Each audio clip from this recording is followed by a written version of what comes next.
Yo guys, Yoshi's back today with another video, player lock tutorial. Are you struggling to create space in the attack? Are your players just standing around, being useless, not moving? Well, then the player lock mechanic is definitely something you need to incorporate into your gameplay. And trust me, it will take your attack to the next level. Opponents will not be expecting it, and it is just so helpful with creating space. Personally, I love using this alongside the directed runs. If you haven't seen that, I'll link that video in the description. You can check it out. But creating space, especially on through balls and when you're running down the line, I find it very effective. And so that's why I'm here to show you guys today how to do it. And I'm going to give you guys some tips so you can maximize it. As you're going to see here, Jorginho was running down and away. We're able to bring him inside, get the through ball, and create a nice chance here. Imagine all those runs you want your players to make. Now, we're just going to manually do it ourselves, so that way we don't have to rely and pray for our AI to be smart. Your opponent doesn't want to touch a center back. Story of FIFA 23. We juke out the AI, get an easy chance on the other end. So, I'm going to show you guys a live controller as well as an additional controller. The additional one, I will leave some of the mechanics a little bit longer just so you can see what's going on. So, we're going to go into our settings, customize controls, and go to the player lock mechanic. Make sure it is set to on. This will allow us to player lock. Now, to start off, we're going to click both joysticks in at the exact same time. Click it, let go, and flick your right stick to the player you want to switch to, and then call for the ball. Again, we're going to click both joysticks in at the same time. So ready? We're going to click them both. We're going to let go, and then we're going to flick in the direction of the player we want to pass to.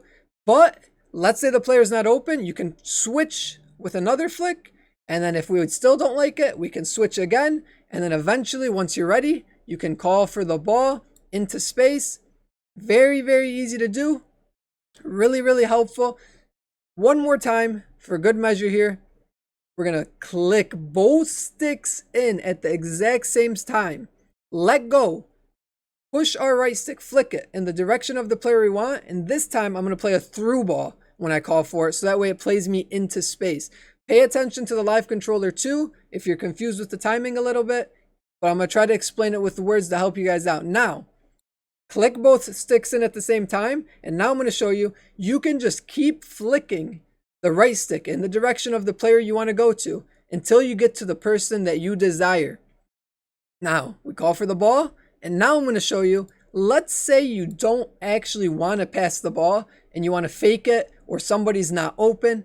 We click both in at the same time, flick, and then re-click the joysticks in. When you re-click it, it'll take you back to the original player. So click it, flick away, click it. Click it, flick away, click it. The second click will take you back to the original player. So, if you're getting pressured or you just don't want to make the pass, just re-click the joysticks and you will go back to the original ball player. Again, click it. Flick the right stick to the person we want. Call for the ball. Once you call for the ball, otherwise they will not pass it. You have to call for the ball.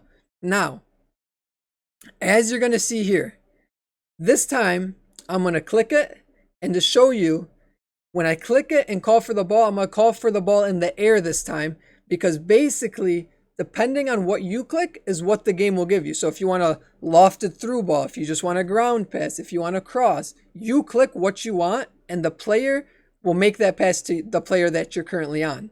Again, click both joysticks in, flick it to the player you want, call for the ball. That's how you receive it. Very simple, really easy to do. Click it, we flick. I don't want the ball to go to the player over there. I re-flick back down, call for that through ball, get the ball into space. And then just to show you guys one last time how to do the player lock, I'm going to click both joysticks in one more time, just as, obviously in this chance you wouldn't do it, but click it, flick down to the player I want to receive the ball, call for it, and then an easy chance on the opposite side. Now, let's get back into some clips. I'm going to show you guys how to really use this to be effective. Quick note, if your player keeps flicking the ball up, that is because you are clicking your right stick before your left stick. So make sure you are clicking them at the same time so that this does not happen for you.